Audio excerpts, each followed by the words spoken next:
দোয়াটা হচ্ছে আল্লাহুম্মা ইকফিনি বিহালালিকা আন হারামিকা ওয়া আগনিনি বিফদলিকা আম্মান সিওয়াকা।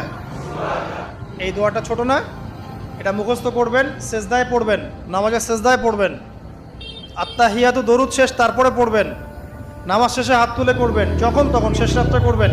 ইনশাআল্লাহ দেখবেন আপনার ঋণ বলতে কিছু থাকবে না ইনশাআল্লাহ। যদি থাকেও, বড় কোনো ঋণ থাকেও, আল্লাহ পাক অন্য কোনো মাধ্যমে এটা শোধ করার ব্যবস্থা করে দিবেন ইনশাআল্লাহ। ইনশাআল্লাহ। যে দারিদ্রতা দূর করতে চান, সচ্ছলতা চান, কয়েকটা কাজ করেন। এই যে বললাম, 1 নম্বর সূরাতুল ওয়াকিয়া তেলাওয়াত করেন, 5 ওয়াক্ত নামাজ জামাতে পড়েন, ডেইলি কিছু সময়ের জন্য কোরআন তেলাওয়াত করেন, আর আল্লাহর কাছে রিজিক চান, জিকির বেশি বাড়ায় দেন। পারবেন না ইনশাআল্লাহ? আমার জীবনে এমন ঘটনাও ঘটেছে, এটা এখন